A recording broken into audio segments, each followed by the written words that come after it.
Which mistakes may I have made in my first mead?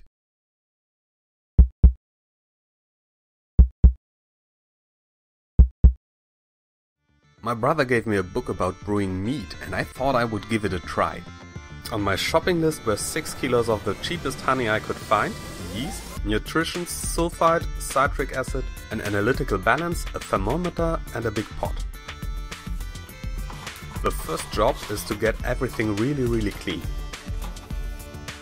If you want to be on the safe side, you can put a teaspoon of bleach in 10 liters of water, but from what I read, it is absolutely sufficient to use detergent. After sanitizing, get any soap out with clear water. I decided to heat up the honey in a water bath. This makes it more liquid and so it's easier to get it out of the glass. I control the temperature as healthy ingredients get destroyed when honey gets warmer than 40 degrees Celsius. This comes with the danger of keeping some bacteria or bad yeast alive though. The first mistake was to pour the whole 6 kilograms of honey into the barrel at once. Honey is antibacterial and has hardly any particulates. Because of that, it's hard for the yeast to grow and it has nothing to hold on. My next step was to add 14 liters of clear water and giving it a good stir. To make the mead less prone to bacteria and to give it a more interesting taste, I added 40 grams of citric acid. This was probably slightly too much for my taste and about half of it would be just fine. As honey lacks nutrients, I added 8 grams of nutrition pills to give the yeast something to eat.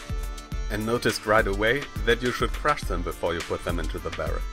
Now that everything was made nice and cozy, I pitched liquid yeast for port wine to the must. Later I read that making a starter from dry yeast works better. In principle you can use baker's yeast, but it doesn't work as well and might change the mead's taste. I filled the airlock with water up to the mark and used it to close the tun.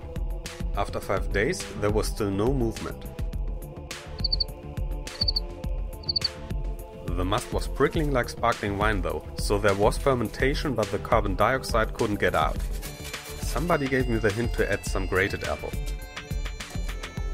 When I put it in, the mead instantly started to bubble and the lock had a movement about every 10 seconds. I let it settle for about 3 weeks until I noticed the fermentation calm down. At that time I gave it a good stir again. 2 weeks later I got the apple out and removed the mead from the yeast. Otherwise the taste could have been ruined. My tun has a dedicated outlet that allowed me to fill a couple of vessels. You need to leave as much yeast as possible even if you waste some mead.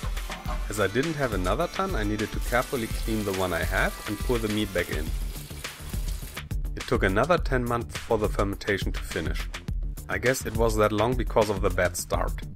To prevent oxidation and breeding of microorganisms, I added 2.4 grams of calcium pyrosulfite.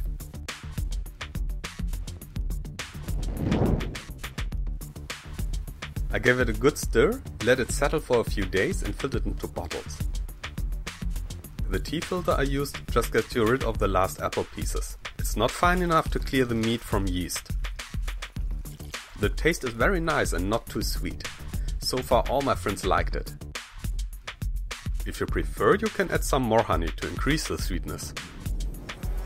This mead contains about 13% of alcohol, so remember to drink responsibly and don't drink and drive. Tell me what you like best about mead down in the comment section.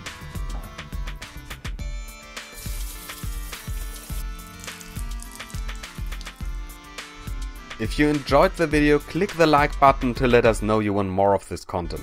Don't forget to also have a look at our other videos. Get cubed and subscribe to stay informed about the latest news and uploads, or follow us on your favorite social media and share the video with your friends. Thank you for any support, it really helps us to improve our content.